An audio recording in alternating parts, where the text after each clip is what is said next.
साधकों, आज हम भगवान बुद्ध के विचारों से प्रेरणा प्राप्त करेंगे कि किस प्रकार के साधकों की आध्यात्मिक उन्नति होती रहेगी। एक बार भगवान बुद्ध अपने सहस्त्र भिक्षुओं के साथ कौशाम्बी में ठहरे हुए थे। सायंकाल सभी भिक्षु महात्मा बुद्ध के समक्ष आकर बैठ गए।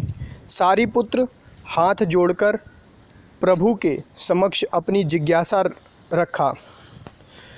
भंते, आज जब मैं पात्र चीवर लेकर कौशाम्बी में भिक्षाटन के लिए गया तब कुछ लोगों ने मुझसे प्रश्न किया।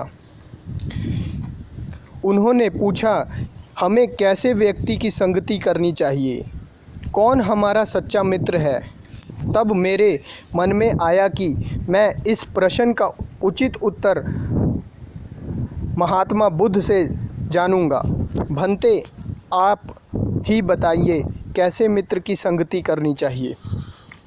तथागत ने उत्तर स्वरूप बोला, भिक्षुओं, हमें ऐसे मित्र की संगति करनी चाहिए जो वस्तु कठिनाई से दी जा सकती हो वह उसे भी तुम्हें दे देता हो, जो कार्य कठिनाई से किया जा सकता हो वह उसे भी तुम्हारे लिए करता हो, जो असहनीय कठोर वचन होते हों उन्हें भी तुम्हारे हित के लिए सहन करता हो, जो उसका रहस्य होता हो उसे भी तुम्हारे समक्ष प्रकट कर देता हो, अर्थात तुमसे कुछ भी गोपनीय नहीं रखता हो, जो तुम्हारा रहस्य है उसे सबसे छिपा कर रखता हो, अर्थात किसी के समक्ष प्रकट नहीं करता, जो आपत्ति पड़ने पर तुम्हारा साथ नहीं छोड़ता हो तथा तुम्हारे निर्धन हो जाने पर भी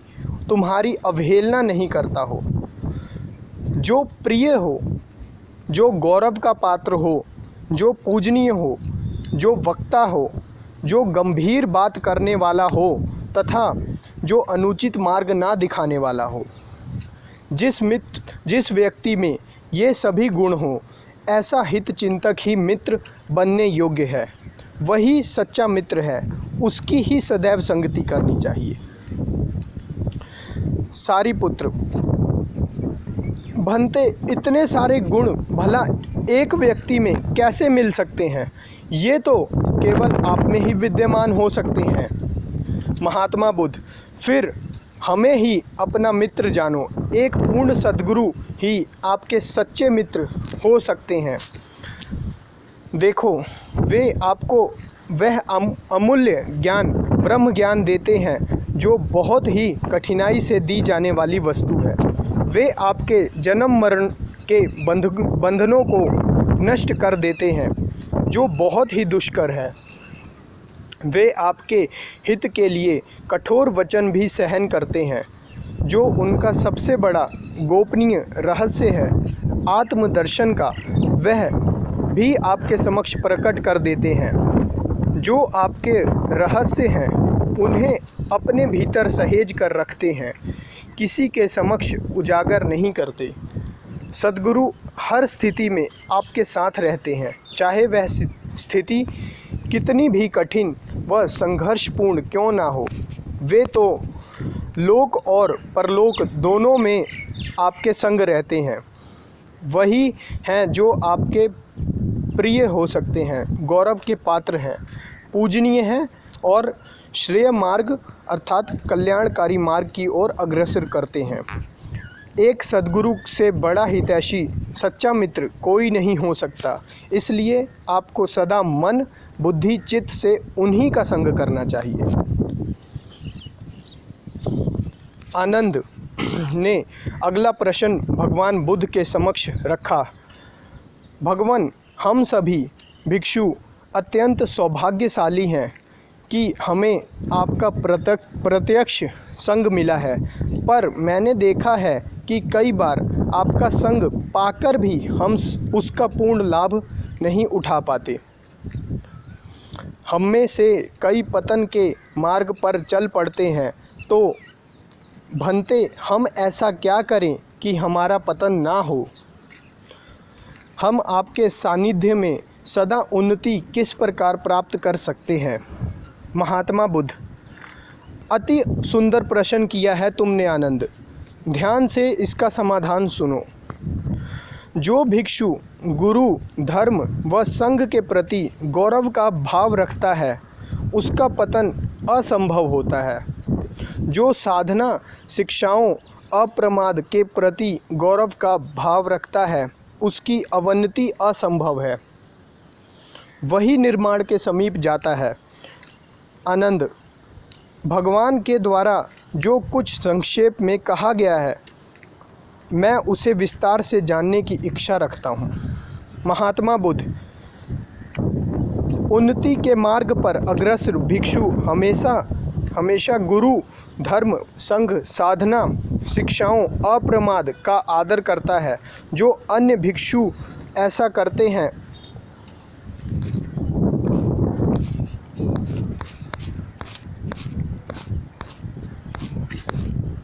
उन्हीं की आध्यात्मिक उन्नति होती है। जो भिक्षु ऐसा नहीं करते उन्हें उन भिक्षुओं से सीख प्राप्त करनी चाहिए। इसी के साथ इन अपरिहानी धर्मों का भी स्मरण रखना होता है।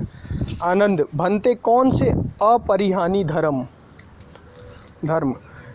महात्मा बुद्ध: जब तक भिक्षु एक साथ मिलकर बैठेंगे, सम्यक विचार विमर्श करेंगे, तब तक भिक्षुओं की उन्नति होती रहेगी, तब तक उनकी हानि नहीं हो सकती। जब तक भिक्षु संगठित व एकमत हो संघ कृत्य करते रहेंगे, तब तक भिक्षुओं की उन्नति होती रहेगी। आनंद: जब भिक्षु धर्म के नियमों का उल्लंघन नहीं करेंगे, मैंने जिन शिक्षाओं को दिया है उनके अनुसार जीवन यापन करते रहेंगे, तब तक भिक्षुओं की उन्नति होती रहेगी। आनंद: जब तक भिक्षु बार बार उत्पन्न होने वाली तृष्णा के वशीभूत ना होंगे, तब तक भिक्षुओं की उन्नति होती रहेगी। जब तक भिक्षु व्यक्तिगत रूप से यही चाहते रहेंगे कि जो ब्रह्मचारी भिक्षु नहीं आए हैं वे आएं तथा जो पधारे हैं वे सुखपूर्वक रहें, तब तक भिक्षुओं की उन्नति होती रहेगी, तब तक उनकी हानि नहीं हो सकती। जब तक भिक्षु श्रद्धावान, लज्जाशील व पाप भीरु रहेंगे, प्रयत्नशील व समृद्धिवान होंगे, तब तक भिक्षुओं की उन्नति होती रहेगी। अंत में आनंद: हे भंते, हमें आशीर्वाद दें, सामर्थ्य दें, संकल्प शक्ति व आत्मबल दे कि हम इन सभी अपरिहानी धर्मों का पालन कर उन्नति के मार्ग पर अग्रसर हों।